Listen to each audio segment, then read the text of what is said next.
Groups అడ్డా ప్రభుత్వ ఉద్యోగాలకు prepare అయ్యే అభ్యర్థులకు శుభవార్త. గత 5 సంవత్సరాలుగా వేల మంది అభ్యర్థులకు ఆన్లైన్ క్లాసుల ద్వారా ఉత్తమ కోచింగ్ ను అందించి వారి విజయానికి సహకరించిన గ్రూప్స్ అడ్డా సంస్థ వారు ఇప్పుడు సరికొత్తగా మొబైల్ యాప్ ను ప్రారంభించారు. ఈ మొబైల్ యాప్ ద్వారా వీడియో క్లాసులను డౌన్లోడ్ చేసుకుని ఆఫ్లైన్ లో ఇంటర్నెట్ అవసరం లేకుండా ఎన్నిసార్లైనా చూడవచ్చు. తెలుగు రాష్ట్రాలలోనే ఇటువంటి ఆఫ్లైన్ ప్రత్యేకతను కలిగిన మొబైల్ యాప్ ను గ్రూప్స్ అడ్డా వారు మాత్రమే అందిస్తున్నారు. Group 1, group 2, group 3, group 4, SI, constable, గ్రామ సచివాలయం, DSC, TET, AE, AEE, DL, JL, polytechnic lecturer, FRO, FBO లాంటి మరెన్నో ఉద్యోగాలకు వెబ్సైట్ అండ్ మొబైల్ యాప్ ద్వారా ఆన్లైన్ కోచింగ్ అందిస్తున్నారు. అతి త్వరలో ఈ బుక్స్ మరియు ఆన్లైన్ ఎగ్జామ్స్ ప్రారంభం. Good evening all, welcome to groups Adda. Today మనం వచ్చేసి కరెంట్ అఫైర్స్లో ఎన్విరాన్మెంటల్ పార్ట్ని డిస్కస్ చేసుకుంటాము. సో యాజ్ యూజువల్గా మనము జనవరి నుంచి జరిగినటువంటి కరెంట్ అఫైర్స్ని ఒక్కొక్క సబ్జెక్ట్ వైజ్గా డిస్కస్ చేసుకుంటున్న విషయం తెలిసిందే. సో ఫస్ట్ వచ్చేసి మనము ఏపీకి సంబంధించినటువంటి అన్ని ఆస్పెక్ట్స్లోటివి డిస్కస్ చేసుకున్నాము. అండ్ ప్రీవియస్లీ హిస్టరీ అండ్ కల్చర్కి సంబంధించి హిస్టరీ కల్చర్లో రీసెంట్ డెవలప్మెంట్స్, కొత్త ఆవిష్కరణలు, లేదంటే యునెస్కో సంబంధించినటువంటి అవన్నీ కూడా ప్రీవియస్ క్లాస్లో డిస్కస్ చేసుకున్నాము. ఈరోజు వచ్చేసి ఎన్విరాన్మెంటల్ పాయింట్ ఆఫ్ వ్యూలో అసలు ఏం జరిగింది జనవరి నుంచి, ఎందుకంటే కోవిడ్ నేపథ్యంలో కొన్ని మార్పులు అనేటివి వచ్చున్నాయి. సో వాటన్నిటిని అడ్రస్ చేసుకుంటూ ఏంటి కంప్లీట్గా ఒకసారి మనం డిస్కస్ చేసుకుంటాము. సో ఫస్ట్ వచ్చేసి భారతదేశంలో మలయన్ జెయింట్ స్క్వేరల్కి సంబంధించినటువంటి తొలి సర్వే అనేది చేయడం జరిగింది. అసలు ఏమిటి ఈ జీవి అనేది కానీ చూస్తే ఇక్కడ మీకు కనపడుతుంది. ఇది చెట్టు మీద ఉండేటువంటి ఒక ఉడత లాంటిది అనమాట జీవి. సో దీన్నే మలయన్ జెయింట్ స్క్వేరల్ లేదా బ్లాక్ జెయింట్ స్క్వేరల్ అని చెప్పి కూడా పిలుస్తారు. అయితే ఎందుకు దీని గురించి సర్వే చేశారు అంటే, యాక్చువల్గా అయితే మన దేశంలో ఎక్కువగా ఉండేటివి, బట్ యాజ్ యూజువల్గా మానవ కార్యకలాపాల వల్ల వాటి యొక్క ఆవాసాలకి నష్టం వాటిల్లడం వల్ల అవి ప్రజెంటు 43% మాత్రమే వాటి సంఖ్య అనేది ఉంది. అయితే రానున్నటువంటి రోజులు అంటే 2050 నాటికి ఇవి 90% అంతరించిపోయే ప్రమాదం ఉందని చెప్పేసి రిపోర్ట్స్ అనేవి రావడం జరిగింది. అంతేకాకుండా 2016 IUCN లిస్ట్లో, రెడ్ లిస్ట్లో దీనికి అంటే ప్రమాదం ఉన్నటువంటి జీవుల జాబితాలో దీన్ని ఉంచడం జరిగింది. 2016 IUCN international union for conservation of nature ఏదైతే ఒక రెడ్ లేటా అని చెప్పి ఒక బుక్ ఇస్తుంది, దాంట్లో ఏ జీవి అయితే చేరుతుందో అవి అంతరించిపోతాయని చెప్పి, లేదంటే హానికరమైనటువంటి పరిస్థితులు అన్నట్టుగా ఒక స్కేల్ టైప్లో ఒక డివైడెడ్గా ఉంటాయి కాబట్టి వాటిల్లో అందులో కూడా ఈ లిస్టులో ఉంది. అలాగే మన యొక్క ఇండియన్ వైల్డ్ లైఫ్ ప్రొటెక్షన్ యాక్ట్లో కూడా వీటికి స్థానం కల్పించున్నారు. సో ఇక్కడ ఎగ్జామ్ పాయింట్ ఆఫ్ వ్యూలో ఏమి గుర్తుపెట్టుకోవాలంటే, భారతదేశంలో ఈ క్రింది వాళ్ళలో ఏ జీవి మీద తొలిసారి సర్వే నిర్వహించడం జరిగింది అని చెప్పి అడుగుతారు. అదే మలయన్ జెయింట్ స్క్వేరల్ లేదా బ్లాక్ జెయింట్ స్క్వేరల్ అనేది గుర్తుపెట్టుకోవాలి. చాలా ఇంపార్టెంట్ పాయింట్ ఆఫ్ వ్యూలో. లేదంటే అది జీవి ఎలాంటిదని చెప్పి అడగచ్చు. చెట్ల మీద ఉండేటువంటి ఒక ఉడత లాంటిది, పెద్దది.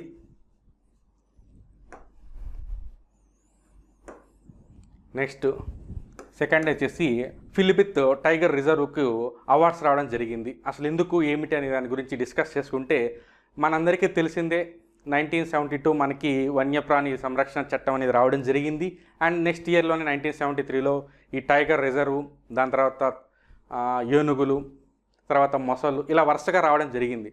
బట్ మనకి పులుల జనాభా అనేది చాలా తక్కువగా ఉంది, ఇబ్బంది పరిస్థితిలో ఉందని చెప్పేసి మనకి టైగర్ రిజర్వ్ స్టార్ట్ చేయడం జరిగింది.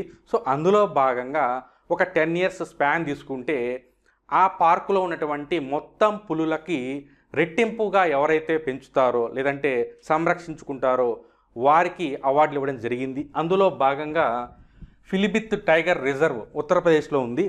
దానికి మరియు ఉత్తరప్రదేశ్ ఫారెస్ట్ డిపార్ట్మెంట్ రెండింటికి కూడా అవార్డులు రావడం జరిగింది. కారణం ఏమిటంటే, కేవలం 4 సంవత్సరాల వ్యవధిలోనే వీరు వారి వద్ద ఉన్నటువంటి పులుల యొక్క జనాభాని డబుల్ చేయడం జరిగింది. అందుకే ఈ ఫిలిపిత్కి అవార్డు రావడం జరిగింది. ఎగ్జామ్ పాయింట్ ఆఫ్ వ్యూలో చాలా ఇంపార్టెంట్. వాళ్ళు ఇదంతా అడగకపోయినా ఫిలిపిత్ టైగర్ రిజర్వ్ ఏ రాష్ట్రంలో నెలకొని ఉంది అని చెప్పి అడగవచ్చు. జాగ్రఫీ పాయింట్ ఆఫ్ వ్యూ కావచ్చు, లేదంటే కరెంట్ అఫైర్స్ పాయింట్ ఆఫ్ వ్యూలో కావచ్చు. సో దీనికి 2 అంతర్జాతీయ అవార్డులు రావడం జరిగింది. సో టైగర్ సెన్సెస్, యాక్చువల్గా మనకి టైగర్ సెన్సస్ లాస్ట్ ఇయర్ కూడా చాలా హ్యూజ్ రెస్పాన్స్ అనేది వచ్చింది. ఎందుకంటే చాలా వృద్ధి చెందింది జనాభా, పులుల జనాభాలో.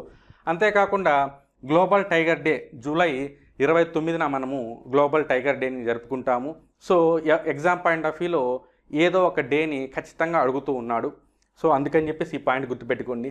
సో లేటెస్ట్ టైగర్ సెన్సస్ ప్రకారము మన దేశంలో 2967 పులులు ఉన్నాయి. 2014తో పోల్చినప్పుడు దాదాపు 33% వృద్ధి అనేది పెరిగింది.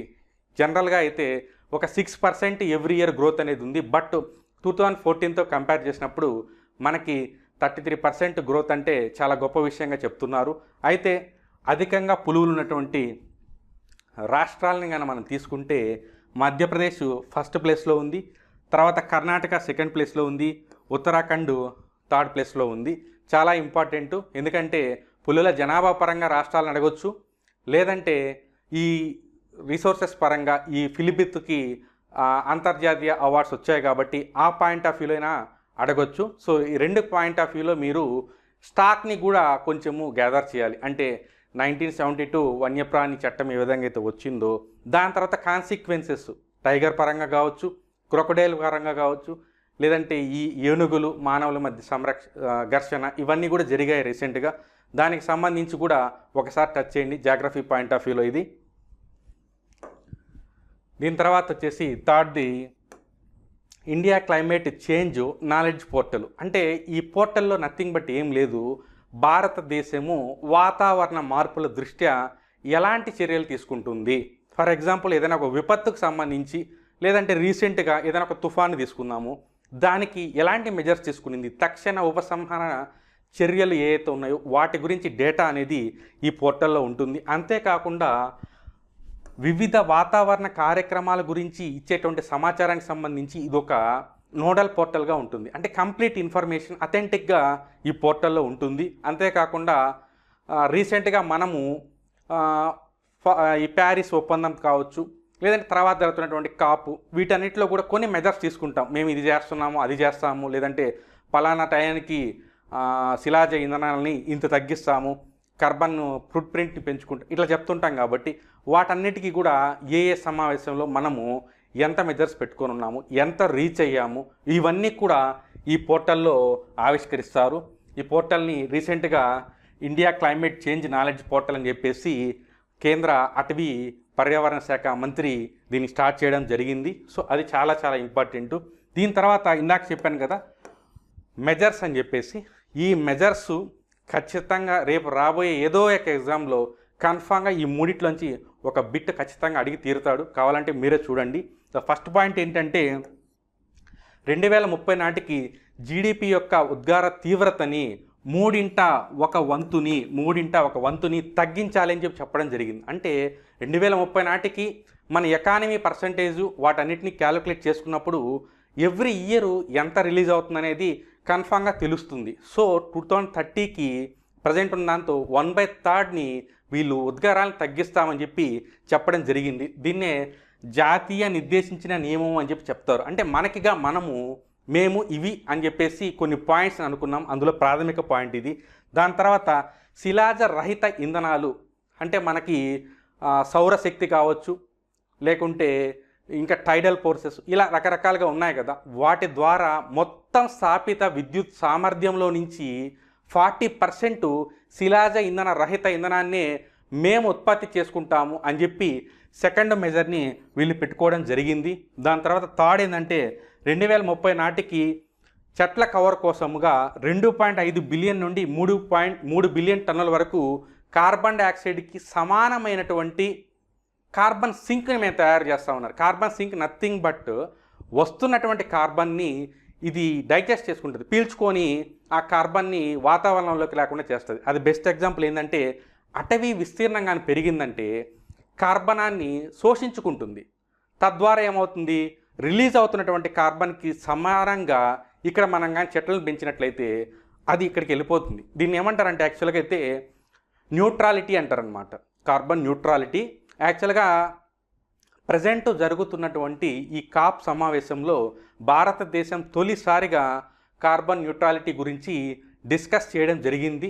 సో వాటి గురించి మనం నెక్స్ట్ క్లాస్లో చూద్దాము. అంటే మీనింగ్ ఏమిటంటే వదులుతున్నటువంటి కార్బనానికి సమానంగా దాన్ని శోషించుకునేటువంటి దాన్ని కానీ మనం పెంచితే అప్పుడు ఏమైపోతుంది, కాలుష్యము ఈక్వల్ టు దాన్ని పీల్చుకోవడం రెండు కూడా కామన్ అయిపోయినప్పుడు న్యూట్రాలిటీ అనేది వస్తుంది. సో అందుకని చెప్పేసి మన వాళ్ళు 2.5 బిలియన్ టన్నుల లేదా 3 బిలియన్ టన్నులకి సమానమైనటువంటి కార్బన్ సింక్ని మేము తయారు చేసుకుంటామని చెప్పి జాతీయంగా వీళ్ళు నిర్దేశించుకున్నారనమాట. సో అందుకే ఈ 3 పాయింట్లు ఇంపార్టెంట్. జాతీయంగా నిర్దేశించిన నియమాలు ఉన్నాయి. అలాగే ప్యారిస్ ఒప్పందంలో మనము కూడా ఒక 2-3 పాయింట్స్ చెప్పున్నాము. 2015లో ఏ విధంగా అయితే ప్యారిస్ ఒప్పందం జరిగిందో మొత్తంగా కూడా అక్కడ మనం కొన్ని పాయింట్స్ని కమిట్ అయి ఉన్నాము. వాటి గురించి కూడా డిస్కస్ చేసుకున్నాం. అది ఇంపార్టెంట్. బట్ దానికన్నా ముందు జాతీయంగా నిర్దేశించుకున్నారు కాబట్టి వీటి గురించి ఎక్కువగా డిస్కస్ చేసుకోవాల్సిన అవసరం ఉంది. చాలా చాలా ఇంపార్టెంట్. దీని తర్వాత కాప్కి సంబంధించి కూడా కొన్ని మెజర్స్ తీసుకోవడం జరిగింది. వాటిని కూడా మనము ఖచ్చితంగా చదువుకోవాలి. Next UN air quality index. So as యూజువల్గా ఎవ్రీ ఇయర్ ఈ గాలి నాణ్యత లేదంటే ఎయిర్ క్వాలిటీ ఇండెక్స్లో మనము మన దేశంలోని ప్రధానమైన నగరాలు ప్రతిసారి కూడా నిలబడుతూనే ఉన్నాయి. సో ఈ US సంబంధించినటువంటి క్వాలిటీ ఇండెక్స్లో ఫస్ట్ వచ్చేసి పాకిస్తాన్ యొక్క లాహోర్ అనేది 423 పార్టికల్స్ ఏదైతే ఉందో దానితో ప్రథమ స్థానంలోకి రావడం జరిగింది. దాని తర్వాత ఇండియా న్యూఢిల్లీ 229 రెన్యువల్తో సెకండ్ ప్లేసు. తర్వాత కాఠ్మాండు 178 పదార్థాలకు సంబంధించి వీటి యొక్క నాణ్యత ఈ విధంగా ఉందని చెప్పడం జరిగింది. సో అసలు ఏమిటి ఈ ఇండెక్స్ ఏమిటి, ఈ గాలి నాణ్యతకు సంబంధించి ఎలా మెజర్ చేస్తారంటే ప్రధానంగా మనకి ఒక 5 కొలమానాలు ఉంటాయి. 5 అవేంటంటే ozone, sulphur dioxide, carbon dioxide, nitrogen dioxide ఇలాంటి ప్రధానమైనటువంటి 5 వాయువులను గాలిలో ఎంత మాత్రం వాటి యొక్క పర్సంటేజ్ ఉందనేది అనాలిసిస్ చేసి ఆ గాలి పీల్చుకోవడానికి ఎంతవరకు నాణ్యతమైందో ఈ 5 వాయువులు నిర్దేశిస్తాయన్నమాట. సో అందుకని చెప్పేసి వీటి ద్వారా ఆ ఇండెక్స్ని తయారు చేస్తారు. సో మనకి ఇక్కడ కొన్ని నంబర్స్ కనపడ్డాయి, 423, 229, 178. సో దీనికి సంబంధించి అసలు స్కేల్ ఏ విధంగా ఉంది, స్కేల్లో ఎన్ని పాయింట్స్ ఉన్నాయి, ఏ పాయింట్ వచ్చినప్పుడు ఎంత రేటింగ్ ఉంటుంది, ఆ రేటింగ్ అప్పుడు మనుషుల యొక్క ఆరోగ్యం మీద ఎలాంటి ప్రభావం చూపుతుందో మనం ఖచ్చితంగా డిస్కస్ చేసుకోవాలి. సో చూద్దాము. చూడండి ఇక్కడ మనకి 1, 2, 3, 4, 5, 6 అంటే 6 స్లాట్స్ లాగా ఇక్కడ మనకు ఉన్నాయి. సో ఈ 6 స్కేల్స్లో మనకి ఫస్ట్ 1 0 to 50 అంటే గాలి అనేది మంచి నాణ్యత, చెప్పాలంటే న్యాచురల్ ఎయిర్ అంటారు కదా. సో ఆ రకమైనటువంటి ఎయిర్ అనేది 0 to 50లో ఉంటుంది. సో ఎవ్రీవన్ హ్యాపీ అక్కడ. సో 51 to 100 అన్నప్పుడు గాలి స్థాయి సంతృప్తికరంగా ఉంది, okay, no problem, no issues to the health anything అనమాట. సో 0 to 50 తర్వాత 51 to 100 కూడా బెటర్గానే ఉన్నట్టుగా మనకి ఇక్కడ తెలుస్తుంది. దీని తర్వాత మనకి 100 to 101 to 200 ఇక్కడ మాత్రము గాలిలో కొంత ఇబ్బందికరమైన పరిస్థితి అనేది ఉంటుంది. సో దీన్ని మధ్యస్థంగా కలుషితమైనటువంటి గాలి అని చెప్పి మనం పిలవడం జరుగుతుంది. దీని ద్వారా లిటిల్ హెడ్ఏక్స్, శ్వాసకు సంబంధించినటువంటి చిన్న ఇష్యూస్, ఊపిరితిత్తులకు సంబంధించినవి కారణం కావచ్చు, నాట్ ఎగ్జాక్ట్లీ బట్ కారణం ఇన్ సెన్స్ ఆఫ్ పాసిబిలిటీ అనమాట. దీని తర్వాత 4th 1 201 to 300 ఇక్కడ ఏమైందంటే పేలవమైనటువంటి అంటే కాలుష్యమైనటువంటి గాలి, దీని ద్వారా గుండె జబ్బులు, రకరకాల హెల్త్ కాన్సర్న్స్ అన్నీ కూడా ఇక్కడ ఈ స్కేల్లో రావడం జరుగుతుంది. దీని తర్వాత వచ్చేసి మనకి 301 to 400 ఇక్కడ మాత్రము పరిస్థితి చాలా ఘోరంగా ఉంటుంది. శ్వాస సంబంధమైనటువంటి వ్యాధులు లేదంటే గుండె సంబంధమైనటివి, నాడీ సంబంధమైనటివి రకరకాలు వస్తాయి. ఫర్ ఎగ్జాంపుల్ మనం కానీ తీసుకుంటే ప్రపంచవ్యాప్తంగా వాయు కాలుష్యం మీద ఎవ్రీ ఇయర్ 10 lakh పైన మరణాలు వస్తాయి, ఇది అధికారికంగా తీసుకుంటే. బట్ ఇండైరెక్ట్లీ కానీ మనం కన్సిడర్ చేస్తే ఇంకా మరణాల సంఖ్య ఎక్కువగా ఉంటుందని చెప్పేసి రీసెంట్గా కూడా వాతావరణ సంస్థ తెలపడం జరిగింది. సో వీటన్నిటికీ కారణం ఏ విధంగా ఉంటుందో మీకు లాస్ట్ పాయింట్లో తెలుస్తుంది. నెక్స్ట్ 401 to 500 గానైతే అది తీవ్రమైనటువంటి కాలుష్య ప్రాంతంగా తెలుస్తుంది. ఫర్ ఎగ్జాంపుల్ ఇందాక మనం లాహోర్ చూసాము. సో లాహోర్లో ఈ 5th పాయింట్ అనేది ఉంది. సో ఏమవుతుందంటే ఏరియా అనేది తక్కువగా ఉంటుంది, అక్కడ ఈ పొగల్ని కాలుష్యాన్ని ఉత్పత్తి చేసేటువంటి పారిశ్రామిక ప్రాంతం ఎక్కువగా ఉండడము, సో దానికి తగ్గట్టుగా అటవీ విస్తీర్ణం లేకపోవడం వల్ల ఈ పరిస్థితి అనేది వస్తుంది. సో ఇక్కడ ఏమవుతుందంటే తేలికపాటి శారీరక శ్రమలను కూడా చేసుకోలేని పరిస్థితి. ఫర్ ఎగ్జాంపుల్ భారతదేశంలో కానీ ఈ పరిస్థితి ఉంటే ఇండియన్ ఎకానమీ మీద ఏ విధంగా దెబ్బ పడుతుందో మీకు 1 మినిట్లో చెప్తాను చూడండి. ఈ పరిస్థితుల్లో మన ఫర్ ఎగ్జాంపుల్ హైదరాబాదు లేదంటే విజయవాడ లాంటి ఏరియా ఉందని అనుకుంటే శారీరకంగా తేలికపాటమైనటువంటి శ్రమలు కూడా చేయలేరు. ఫర్ ఎగ్జాంపుల్ బేల్దారి పనికి వెళ్తారు, సమ్ కన్స్ట్రక్షన్ ఫీల్డ్కి వెళ్ళే వాళ్ళు ఉంటారు. అధికమైనటువంటి వేడి, తర్వాత ఇంత కాలుష్యం ఉన్నప్పుడు వారి యొక్క పని చేసే స్థాయి అనేది తగ్గిపోతుంది, శ్రమ అనేది చేయలేని పరిస్థితి ఉంటుంది. తద్వారా వారి యొక్క జీవనోపాధి అనేది దౌర్బల్యం అయిపోతుంది. అప్పుడు అది ఎప్పుడైతే దౌర్బల్యం అవుతుందో అది డైరెక్ట్గా ఎకానమీ మీద దెబ్బ పడుతుంది. ఎందుకంటే అతడి యొక్క కుటుంబ ఆదాయం అనేది పెరగదు, ఖర్చు అనేది ఆ విధంగా ఉంటుంది, తన అప్పులు చేస్తాడు. దాని తర్వాత డైరెక్ట్లీగా అది అతని యొక్క ఆదాయం మీద ఎప్పుడైతే దెబ్బ పడుతుందో సో కుటుంబ జీవనం పరిస్థితి అనేది దెబ్బతింటుంది. సో అతని కొనుగోలు స్థాయి అనేది తగ్గుతుంది. ఎప్పుడైతే పౌరుల యొక్క కొనుగోలు స్థాయి తగ్గుతుందో దేశం యొక్క జీడిపి కూడా తగ్గుతుంది. ఎందుకంటే భారతదేశం అనేది కొనుగోలు మీద ఆధారపడినటువంటి ఆర్థిక వ్యవస్థ. ఎంత ఖర్చు పెడతారో అంటే కన్జంప్షన్ డ్రివెన్ ఎకానమీ సిస్టమ్ అని చెప్పి మన దాన్ని పిలుస్తూ ఉంటారు. అంటే ప్రజల యొక్క కొనుగోలు ఆధారంగానే భారతదేశం అనేది ఈ రోజున ఈ స్టేజ్కి వచ్చిందనమాట. సో ఎప్పుడైతే ఈ రకమైనటువంటి వాతావరణ పరిస్థితులు ప్రజల్ని ఇబ్బంది పెడతాయో ఎంటైర్ ఎకానమీ సిస్టమ్ అనేది కొలాప్స్ అయ్యేదానికి ఎక్కువ అవకాశం ఉంది. కాబట్టి ఈ పాయింట్ని ఇక్కడ కోట్ చేయడం జరిగింది. సో అది ఎక్కువగా ఇంపార్టెంట్ ఈ పాయింట్స్ అని కూడా. దీని తర్వాత ప్యారిస్ ఒప్పందం అమలుకి అపెక్స్ కమిటీ 2015లో ఎప్పుడైతే మనకి ప్యారిస్ సమావేశం జరిగిందో అప్పుడు మనం కొన్ని పాయింట్స్ అనుకోవడం జరిగింది. సో దాంట్లో వీళ్ళు ఒక ఒప్పందం అమలుకి ఒక అపెక్స్ కమిటీని తీసుకురావడం జరిగింది. దాంతో కార్బన్ మార్కెట్లు నియంత్రించేందుకు ఒక జాతీయ స్థాయి నియంత్రణ సంస్థగా ఈ అపెక్స్ కమిటీ అనేది పనిచేస్తుంది. అంటే ఎక్కువగా కార్బన్ని రిలీజ్ చేసేటువంటి ఫ్యాక్టరీస్ని, ఏరియాస్ని వాళ్ళు ఫైట్ చేయడము, వాళ్ళకి దానికి సంబంధించినటువంటి సామాన్స్ వాటిని ఇచ్చి వాటిని మూసే ప్రయత్నం చేపించడం, ఎవ్రీథింగ్ కూడా ఈ అపెక్స్ కమిటీ చూస్తుంది. సో ఇక్కడ మన వాళ్ళు ప్యారిస్ 2015లో వాళ్ళు సబ్మిట్ చేసినటువంటి డేటాను కానీ తీసుకుంటే ఫస్ట్ పాయింట్ 2005 స్థాయిలతో పోలిస్తే 2030 నాటికి ఉద్గార తీవ్రతలో 33 నుంచి 35% వరకు మేము తగ్గించుకుంటాము అని మనం ప్యారిస్ సమావేశంలో మాట ఇవ్వడం జరిగింది. సో ఈ బిట్టు 2017లో వచ్చినటువంటి గ్రూప్ 2 ప్రిలిమినరీలో అడిగినట్టు గుర్తు. ఎందుకంటే 33 to 35 అనేది నంబర్ ఏదో కనపడుతుంది అన్నట్టుగా అనిపిస్తుంది, కానీ వీటి మీద ఎక్కువ ఫోకస్ చేస్తున్నారు. ఫర్ ఎగ్జాంపుల్ రీసెంట్గా జరిగినటువంటి యూపీఎస్సీ ప్రిలిమినరీ ఎగ్జామ్లో కూడా ఆల్మోస్ట్ ఒక 14-15 క్వశ్చన్స్ ఎక్స్క్లూజివ్గా సస్టైనబుల్ డెవలప్మెంట్, ఎన్విరాన్మెంటల్ గురించి అడగడం జరిగింది.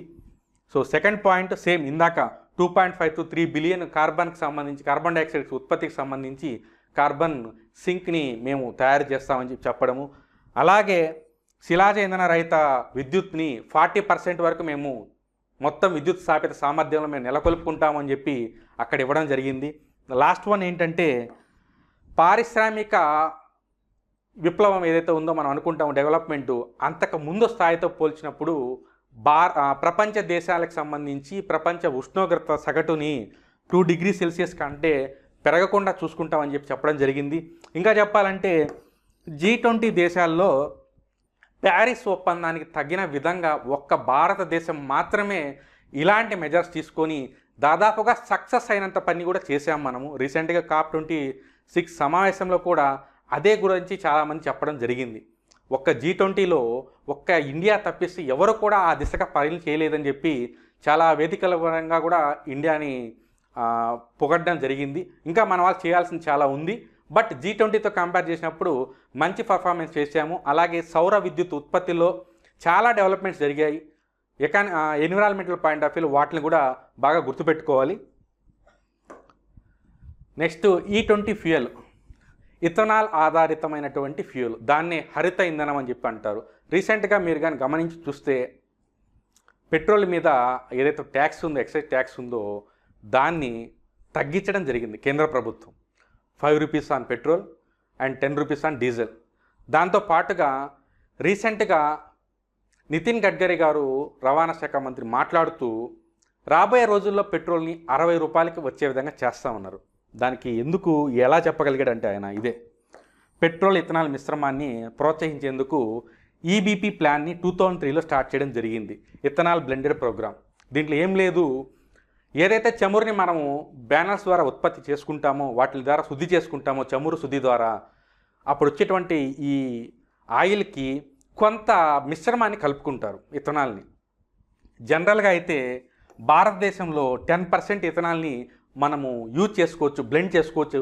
కానీ మనము ఇప్పుడు 5.65 వరకు మాత్రమే మనం ఆ మిశ్రమాన్ని కలుపుకుంటున్నాము. దానికి గల కారణం కూడా ఉంది. ఆ స్థాయిలో మన దగ్గర అరేంజ్మెంట్స్ లేవు. రెండింటిని బ్లెండ్ చేసుకొని యూజ్ చేసుకునే కెపాసిటీ అనేది పూర్తి స్థాయిలో రీచ్ కాల. బట్ మనం 10% వరకు చేసుకోవచ్చు. వన్స్ మనం 10% కానీ చేసుకోగలిగితే పెట్రోల్ రేట్లు అనేవి తగ్గుతాయి. సో ఇక్కడ ఈ E20 అనే దాన్ని ప్రభుత్వము ప్రవేశపెట్టబోతున్నామని చెప్పి ప్రజల ముందు ముసాయిదాన్ని పెట్టడం జరిగింది. ఈ హరిత ఇంధనమైనటువంటి E20ని మేము ప్రవేశపెట్టబోతున్నాము. సో ఏంటి మెజర్స్ కానీ మీరు ఏమైనా చెప్పాలనుకుంటున్నారు అన్నట్టుగా ప్రజల ముందు ముసాయిదాన్ని పెట్టింది.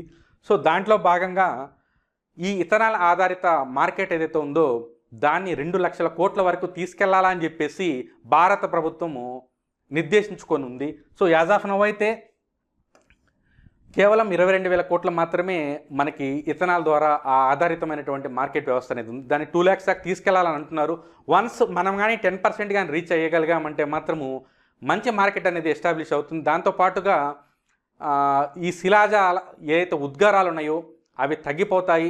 తద్వారా ప్రజల యొక్క ఆరోగ్యం మెరుగవుతుంది. సగటు మనిషికి పెట్రోల్ మీద లేదంటే ఈ ఫ్యూయల్ మీద భారం అనేది కూడా తగ్గుతుంది. సో మనకి ఈ ఈబీపీ ఇథనాల్ బ్లెండెడ్ ప్రోగ్రామ్ని 2003లో స్టార్ట్ చేయడం జరిగింది. సో ఇక్కడ ఇంకొక పాయింట్ మనకి ఇక్కడ ఉంది. బయో ఇథనాల్ని ప్రోత్సహించేందుకు ప్రభుత్వం చొరవ తీసుకునింది. బయో ఇథనాల్ అంటే ఫుడ్ కార్పొరేషన్ ఆఫ్ ఇండియా దగ్గర వర్షం వల్ల తడిసిపోయినటువంటి బియ్యం కావచ్చు, మిగిలిపోయిన బియ్యం కావచ్చు, ఎందుకంటే వాటి యొక్క నిల్వ అనేది కొద్ది రోజులు ఉంటుంది. బట్ అప్పటికి మిగిలిపోయి ఉంటే వాటిని ఇంకా పడేయడం తప్పిస్తే ఇంకో పని ఉండదు కదా. సో అలాంటి బియ్యం ద్వారా ఇథనాల్ని ఉత్పత్తి చేసేందుకు జీవ ఇంధన సమన్వయ కమిటీ అనేది ఆల్రెడీ అంగీకరించిందనమాట. సో ఆ రకంగా కూడా మనకి ఇథనాల్ని ఉత్పత్తి చేసేందుకు ప్రభుత్వం చొరవ తీసుకుంటుంది. తొందరలో కూడా దీన్ని ఇంప్లిమెంటేషన్ చేస్తారని చెప్పి మనం భావిద్దాము. తర్వాత floating solar energy project. So మనము యాక్చువల్గా అయితే సోలార్కి సంబంధించి చాలా గణనీయమైనటువంటి ప్రగతిని సాధించినట్లుగా కూడా రీసెంట్గా కూడా చాలా అనాలిసిస్ జరిగాయి. సో ఇక్కడైతే మనకి నర్మదా నదిలోని ఓంకాళేశ్వర్ ఆనకట్ట వద్ద ప్రపంచంలోనే అతిపెద్ద తేలియాడేటువంటి ఈ సౌర విద్యుత్ ప్రాజెక్ట్ని చేపట్టడం జరిగింది. దీని ద్వారా దాదాపు 600 మెగావాట్ల సౌరభుక్తి అనేది ఏర్పడుతుంది.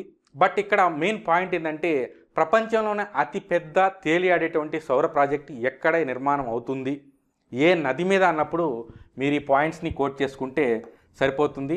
అంతేకాకుండా అంచనా వ్యయము 3,000 కోట్లు. సో దీంట్లో భాగస్వామ్యం అవుతున్నది వరల్డ్ బ్యాంక్ అనేది గుర్తుపెట్టుకోవాలి. అలాగే తేలియాడే సౌర విద్యుత్ ప్లాంట్ వల్ల జరిగేటువంటి ప్రయోజనాలు కనుక మనం ఒకసారి చూస్తే, ఫస్ట్ పాయింట్ ల్యాండ్ ఆక్యుపెన్సీ. ల్యాండ్కి సంబంధించేసి సపరేట్గా కేటాయించాల్సిన అవసరం లేదు. రిజర్వాయర్స్ మీద, బ్యాక్ వాటర్స్ మీద కడతారండి. ఇవన్నీ కూడా బ్యాక్ వాటర్స్ అంటే డ్యామ్ని మనం ఇక్కడ కన్స్ట్రక్షన్ చేసుకుంటాం, ఇక్కడ నుంచి గేట్స్ ఉంటాయని అనుకుంటే ఇదంతా కూడా బ్యాక్ వాటర్గా తీసుకుంటాము. సో ఇక్కడ వాటి మీద కన్స్ట్రక్షన్ చేస్తారు. దాంతో వాటర్ అనేది బాష్పీకరణ ఏదైతే ఉందో బాష్పీకరణం ద్వారా ఆవిరైపోతుంది కాబట్టి వాటిల్ని నివారించేటువంటి పరిస్థితి కూడా ఉంటుంది ఇవి ఆ విధంగా చేయడం వల్ల. సో ఆ రకంగా కూలెంట్గా కూడా ఇవి వర్క్ అవుతాయి అని చెప్పేసి వీటి యొక్క అడ్వాంటేజెస్లో ఉంటాయి. సో ఇది ఈ ఫ్లోటింగ్ సోలార్ ఎనర్జీకి సంబంధించిన విషయము. Next great green wall initiative. Great green wall initiative అనేది ఆఫ్రికన్ యూనియన్కి సంబంధించింది. ఎందుకంటే ఆ ఎడారి నేపథ్యంలో అక్కడ జరిగినటువంటి పారిశ్రామిక పురోగతి వల్ల ఎంత నష్టపోయారో అంత మళ్ళా పునరుద్ధరించాలి. ఫర్ ఎగ్జాంపుల్ వీళ్ళ యొక్క టార్గెట్ చూద్దాము.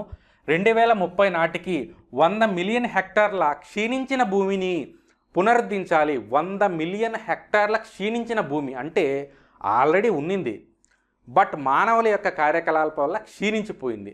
సో 2030 నాటికి 100 మిలియన్ హెక్టార్లను వీళ్ళు మళ్ళా కూడా నిర్మించాలనుకుంటారు. రీసెంట్గా బీబీసీలో ఒక వార్త కూడా రావడం జరిగింది. ఏపీలోనే ఒక మనిషి కేవలం ఒక మనిషి దాదాపు 60 ఎకరాలు ఒక అడవిని సృష్టించాడు. సో తనే సొంతంగా ఒక 60 ఎకరాల్లో అడవిని నిర్మించాడు చెప్పాలంటే. సో దాంతో కానీ మనం పోల్చి చూస్తే 2030 నాటికి 100 మిలియన్ హెక్టార్ల భూమిని పునరుద్ధరించడం అనేది పెద్ద విషయం కాదు, బట్ అమౌంట్తో కూడిన పని.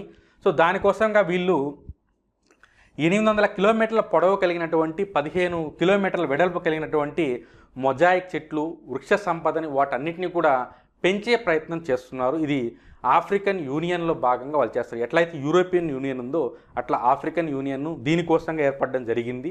సో వాళ్ళు దీన్ని స్టార్ట్ చేస్తారు. యాక్చువల్గా క్వశ్చన్ ఎలా ఉండొచ్చు అంటే, గ్రేట్ గ్రీన్ వాల్ ఇనిషియేటివ్ దేనికి సంబంధించింది అన్నప్పుడు 100 మిలియన్ హెక్టార్ల యొక్క భూమిని పునరుద్ధరించేందుకు, అటవీ భూమిని మళ్ళా పునరుద్ధరించేందుకు అని గుర్తుపెట్టుకోవాలి. సెకండ్ పాయింట్ ఆఫ్రికన్ యూనియన్ అనేది గుర్తుపెట్టుకోవాలి. Next, birds of the Sundarban biosphere reservoir. యాక్చువల్గా మనకి సుందర్బన్ అనగానే చాలా గుర్తొస్తాయి. ఎలా అంటే జాతీయ ఉద్యానవనం, టైగర్ రిజర్వ్, దాంతోపాటుగా బయోస్పియర్ రిజర్వ్, దాంతోపాటుగా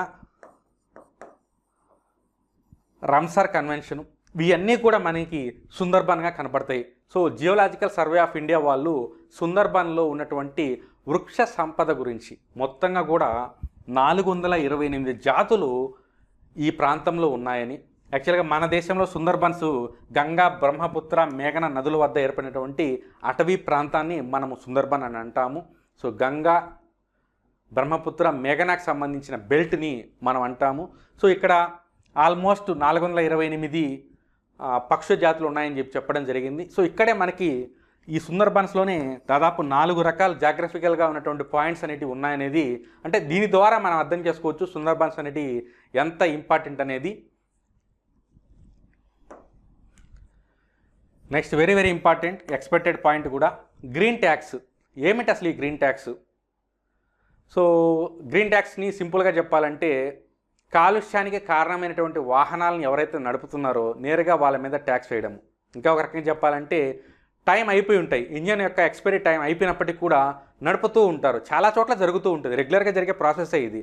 అలాంటి వారి మీద ట్యాక్స్ వేసేటువంటి ప్రక్రియ ఈ గ్రీన్ ట్యాక్స్. సో ఈ గ్రీన్ ట్యాక్స్ ఏ విధంగా ఉంటుందంటే, ప్రజలకి పర్యావరణ అనుకూలమైనటువంటి ఆల్టర్నేటివ్స్ మీద మొగ్గు చూపేందుకు గాను ఈ గ్రీన్ ట్యాక్స్ సపోర్టివ్గా ఉంటుందనేది ప్రభుత్వం యొక్క ఒక వర్షను. సెకండ్ ఏంటంటే, ఎవరైతే కాలుష్యాన్ని కారకలుగా ఉంటారో వాళ్ళకి దాన్ని బాధ్యతలుగా చేసేటువంటి ప్రక్రియ కూడా ఈ గ్రీన్ ట్యాక్స్. దీని తర్వాత ఉద్గారాలని పరీక్షించేందుకు, అంటే ఫర్ ఎగ్జాంపుల్ ఏజ్ అయిపోయినటువంటి లేదంటే ఎక్స్పైర్ అయిపోయినటువంటి బండ్లను నడుపుకుంటూ వెళ్తారు, వాళ్ళని ఎలా ఫైన్ చేస్తారో మీరు మెజర్స్ తీసుకోండి అని చెప్పి కేంద్రము రాష్ట్రాలను అడగడం జరిగింది. దాంతోపాటుగా గ్రీన్ ట్యాక్స్ నిబంధనల ప్రకారం ఫిట్నెస్ సర్టిఫికేట్ పునరుద్ధరణ సమయంలో 8 సంవత్సరాల కంటే పాత రవాణా వాహనాల మీద గ్రీన్ ట్యాక్స్ను వసూలు చేస్తారు. 8 సంవత్సరాల కంటే పాతవి, ఎప్పుడు ఫిట్నెస్ సర్టిఫికేటు రెన్యువల్ చేసుకునే టైంలో, ఆ పాయింట్ ఇంపార్టెంట్. పోతే ట్యాక్స్ ఎంత వేస్తారు? సో ట్యాక్స్ ఎంత వేస్తారంటే, రహదారి పన్నులో 10 to 25% వేస్తారు. సో 10 to 25 అంటున్నామంటే ఏదో ఉంటుంది అక్కడ. సో పర్సనల్ వెహికల్స్ మీద అయితే ఒక 20 అట్లా వేయచ్చు. బట్ వీళ్ళు ఏమంటారంటే, పబ్లిక్ ట్రాన్స్పోర్ట్ అయినటువంటి ఈ బస్సు అలాంటి గవర్నమెంట్ వాటి మీద కూడా ఒక 10% దాకా ట్యాక్స్ వేసే అవకాశం ఉందని కూడా చెప్పడం జరిగింది. సెకండ్ ఏంటంటే, మనకి వ్యవసాయానికి సంబంధించినటువంటి ఈ ట్రాక్టర్స్ అవి ఉంటాయి కదా, వాటి మీద మాత్రము గ్రీన్ ట్యాక్స్ వేయము అని చెప్పి చెప్పడం జరిగింది. ఫర్ ఎగ్జాంపుల్ క్వశ్చను, గ్రీన్ ట్యాక్స్కి సంబంధించి క్రింది వానిలో సరి కానిది అన్నప్పుడు కంప్లీట్ డేటా అనేది మీ దగ్గర ఉండాలి. డైరెక్ట్గా అడిగితే ఇయర్ అడగొచ్చు, ఏ టైంలో వాటి మీద ట్యాక్స్ వేస్తారని అడగొచ్చు, ఎంత ట్యాక్స్ అని అడగొచ్చు, లేదంటే వ్యవసాయ ఉత్పత్తికి దోహదపడేటువంటి వాహనాలు, ట్రాక్టర్సు, ఇంకా రిమైనింగ్ వాటికి సంబంధించి దున్నేటివి ఉంటాయి కాబట్టి వాటి మీద ట్యాక్స్ వేయరు అనేది మీరు గుర్తుపెట్టుకోవాలి. సో నెక్స్ట్ వచ్చేసి టైగర్ కారిడార్. మనకి ఒక టైగర్ కారిడార్ని దేశంలో తొలిసారిగా తయారు చేస్తున్నారు, అది కూడా రాజస్థాన్ స్టేట్లో చేయబోతున్నారు. సో మనకి డైరెక్ట్గా క్వశ్చన్ ఏ విధంగా ఉండొచ్చు అంటే, ఏ రాష్ట్రంలో మనకి టైగర్ కారిడార్ని ఏర్పాటు చేస్తున్నారని చెప్పి అడగొచ్చు. అది డైరెక్ట్గా రాజస్థాను. సో ఏమేమి అక్కడ ఉన్నాయని చెప్పంటే Ranthambore tiger reserve, Ramgarh Vindhari tiger reserve, Mukundra. So ఈ మూడింటిని ఇంటిగ్రేటెడ్గా చేసుకొని ఒక మెగా టైగర్ రిజర్వ్ని ఏర్పాటు చేయబోతున్నారనేది మనకి exam point of view important. దానికి గల కారణాలు ఎన్విరాన్మెంటల్ పాయింట్ ఆఫ్ వ్యూలో కొన్ని ఉన్నాయి, బట్ అది అంత అవసరం లేదు. ఓవరాల్గా ఇలాంటి వినూత్నమైనటువంటి ప్రాజెక్ట్ని చేపడుతున్నటువంటి రాష్ట్రం రాజస్థాన్ అనేది గుర్తుపెట్టుకోండి. నెక్స్ట్ ఆపరేషన్ ఒలివియా దేనికి సంబంధించిందంటే ఆలివ్ రిట్లే తాబేలుకి సంబంధించింది. అసలు ఏమిటి ఆలివ్ రిట్లే తాబేలు అంటే మనకి ఒరిస్సా తీరంలో చిల్కా సరస్సు అని చెప్పి ఒకటి ఉంటుంది. ఆ సరస్సు దగ్గరికి ఈ ఆలివ్ రిట్లే తాబేళ్ళు ఎక్కడి నుంచో వచ్చి నవంబరు డిసెంబర్ టైంలో గుడ్లను పెట్టి సంతానోత్పత్తి చేసుకుంటాయి. సో ఆ టైంలో మానవ కార్యకలాపాల వల్ల వాటికి చాలా ఇబ్బంది అవుతున్న సందర్భంగా మనకి కోస్ట్ గార్డ్ వాళ్ళు ఈ ఒలివియా చట్టాలని ఇంప్లిమెంటేషన్ చేస్తున్నారు. యాక్చువల్గా ఈ చట్టాలు ఇప్పుడు తీసుకొచ్చినవి కాదు. ఆల్రెడీ 1980 ప్రారంభంలో ఆపరేషన్ ఒలివియాని కోస్ట్ గార్డ్ వాళ్ళు ప్రవేశపెట్టడం జరిగింది. ఇది ఎక్స్క్లూజివ్గా ఆలివ్ రిట్లే తాబేల గురించి. సో ఈ ఆలివ్ రిట్లే తాబేళ్ళు IUCN రెడ్ లిస్ట్లో కూడా ఉన్నాయి. అంటే మన వాళ్ళు అంత పెద్ద ఆపరేషన్ చేస్తున్నారంటే కారణం కూడా IUCNలో రెడ్ లిస్ట్లో ఉంటాయంటే ఆల్మోస్ట్ చాలా ముప్పు ఉన్నటువంటి జీవులుగా మనం వాటిని పరిగణించాలి. సో మనం కూడా దీన్ని 1972 ఇండియన్ వైల్డ్ లైఫ్ ప్రొటెక్షన్ వన్య మృగ సంరక్షణ చట్టంలో కూడా వీటిని పొందుపరిచి ఉన్నామని చెప్పి చెప్తూ ఉన్నారు. సో ఆలివ్ రిట్లేకి సంబంధించి జాగ్రఫీ పాయింట్ ఆఫ్ వ్యూలో ఏ రాష్ట్రం అన్నప్పుడు ఒరిస్సా, ఏ సరస్సు అన్నప్పుడు చిల్కా సరస్సు అనేది గుర్తుపెట్టుకోండి. నెక్స్ట్ దిహాంగ్ పట్కాయ్ జాతీయ ఉద్యానవనము. ఈ దిహాంగ్ పట్కాయ్ జాతీయ ఉద్యానవనము ఇటీవల వార్తల్లోకి వచ్చింది. దానికి గల కారణం ఏమిటంటే ఇది ఒరిస్సాలో మనకి 7వ జాతీయ ఉద్యానవనం. ఒరిస్సాలో ఎక్కువగా ఉన్నాయి, అందులో ఇది 7వది.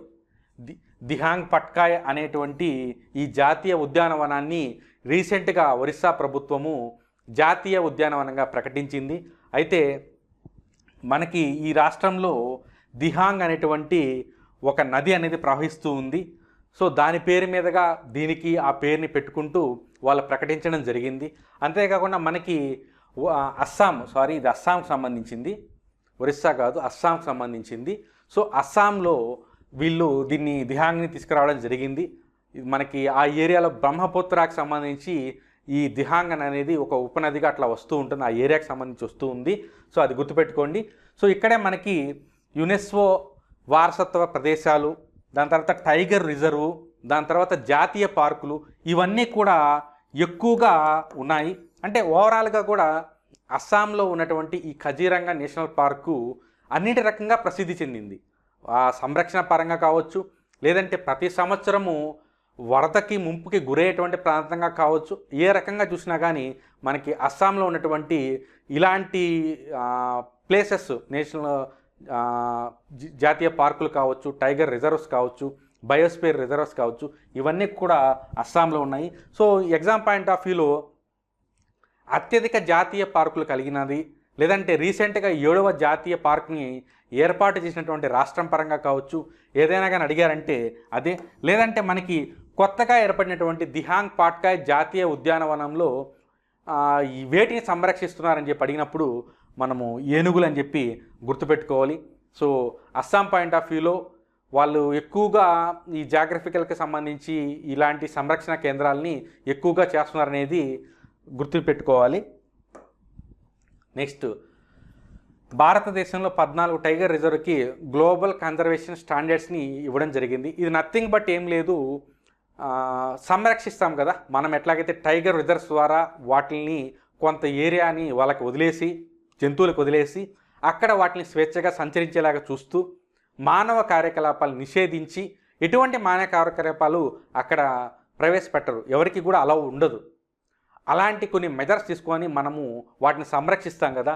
అలాగే టైగర్ స్టాండర్డ్స్ అక్రిడేషన్లో కూడా ప్రపంచవ్యాప్తంగా ఈ యొక్క సంరక్షణ విధానానికి చాలా గుర్తింపు వచ్చింది. అలాంటివి మన దేశంలో 14 టైగర్ రిజర్వ్స్లో వీటిని స్టార్ట్ చేయబోతున్నారు. టైగర్ స్టాండర్డ్స్ అక్రిడేషన్ అని చెప్పి అంటారు. సో ఇది గుర్తుపెట్టుకుంటే సరిపోతుంది. బట్ ఇక్కడ మనకి 14 టైగర్ రిజర్వ్స్ అన్నారు. వాటిని జస్ట్ ఇక్కడ మెన్షన్ చేయడం జరిగింది. వాటి మీద డైరెక్ట్గా అడగకపోయినా బట్ గుర్తుపెట్టుకుంటే బెటర్గా ఉంటుంది. 14 అనే పాయింట్ గుర్తుపెట్టుకోండి. ఇది ఇంటర్నేషనల్ స్టాండర్డ్స్ సంబంధించినటువంటి అక్రిడేషన్. మనకి ఏ విధంగా అయితే నాక్ అక్రిడేషన్ లేదంటే NBA అక్రిడేషన్ అని చెప్పి అంటారు. అంటే ఒక ప్రసిద్ధమైనటువంటి గుర్తింపు అనేది వచ్చినప్పుడు, అంటే ఆ గుర్తింపు ఎలా వస్తుందంటే సమ్ స్టాండర్డ్స్ని వాళ్ళు రెగ్యులర్గా ఫాలో అయినప్పుడు ఆ రకమైనటువంటి గుర్తింపు వస్తుంది. ఇక్కడ వచ్చేసి మనకి 14 టైగర్ రిజర్వ్స్కి ఈ అక్రిడేషన్ గుర్తింపు అనేది వచ్చింది. దీని తర్వాత రంసర్ జాబితాలో 4 సైట్స్. అగైన్ ఈ రంసర్ కన్వెన్షన్ అనేది ఏమిటంటే ప్రపంచంలోని చిత్తడి నేలలకి సంరక్షణ అన్నమాట. ఎందుకంటే ప్రపంచం మొత్తంలో కూడా జీవావరణానికి మన వాతావరణానికి సపోర్టివ్గా నేలని కాపాడుతున్నాయి అంటే చిత్తడి నేలలే. ఒక రకంగా చెప్పాలంటే భూమికి ఊపిరితిత్తులు ఏవి అంటే చిత్తడి నేలలు అని చెప్పి చెప్తూ ఉంటారు.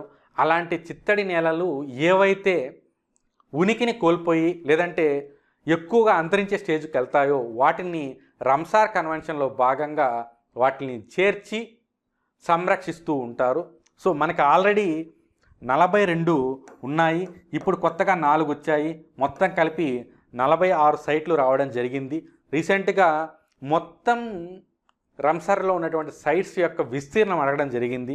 సో 108 హెక్టార్లు అనేది మీరు గుర్తుపెట్టుకోవాలి. సో ఏంటి ఆ 4 అంటే గుజరాత్ నుంచి 2, హర్యానా నుంచి 2, గుజరాత్ నుంచి 1 వాద్వానా చిత్తడి నేల. ఇవన్నీ కూడా ఆయా ప్రాంతంలో పెరుగుతున్నటువంటి పక్షులకి నిలయంగా.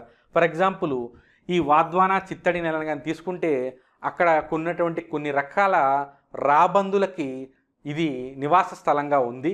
సో అక్కడ కొన్ని కార్యకలాపాల వల్ల వాటి యొక్క ఆవాసాలు దెబ్బతింటున్నాయి. అందుకని చెప్పి దీన్ని రామ్సార్లో ఇచ్చారు. తర్వాత తోల్ సరస్సు వన్యప్రాణ అభయారణ్యము. సో ఇది కూడా చిత్తడి నేలలకు సంబంధించి దీన్ని కూడా ఇబ్బందులు అని చెప్పి దీన్ని కూడా గుర్తించడం జరిగింది. తర్వాత హర్యానాకు సంబంధించి బిందావాస్ వన్యప్రాణ అభయారణ్యము. ఇది ఒక రకంగా చెప్పాలంటే హర్యానాలోనే అతి పెద్ద చిత్తడి నేలలకు సంబంధించినటువంటి ప్రాంతము. మానవుల యొక్క నిర్మాణితంగా కూడా దీన్ని చెప్తారు. అంటే కొన్ని స్వతహాగా ఏర్పడిన చిత్తడి నేలలు ఉంటాయి, కొన్ని మానవ కార్యకలాపాలు అంటే సరస్సు నిర్మించడము, మానవ నిర్మితమైనటువంటి కృత్రిమ సరస్సు, తర్వాత అవే చిత్తడి నేలలుగా మారుతాయి. చిత్తడి నేల నథింగ్ బట్ సహజంగా వాటర్ ఉండడం వల్ల వచ్చేటివి, లేదంటే మానవ కార్యకలాపాల వల్ల బురదగా నెలలుగా మారేటువంటి ప్రాంతాలు. ఇవన్నీ కూడా చిత్తడి నెలలు. ఇక్కడ వృక్ష సంపద, జంతు సంపద, అన్ని రకాల సంపద అనేటి వస్తూ భూమికి కావాల్సినటువంటి ఎంతో, ఒక రకంగా చెప్పాలంటే కార్బన్, ఇందా నుంచి మనం దాని గురించి మాట్లాడుతున్నాం, కార్బన్ సింక్ అని చెప్పి. సో ఇది కూడా దానికి చాలా సపోర్టెడ్గా ఉంటుంది. దీని తర్వాత సెకండ్ సుల్తాన్పూర్ నేషనల్ పార్క్. ఇది కూడా మనకి 46వ సైట్గా చెప్పుకుంటాము.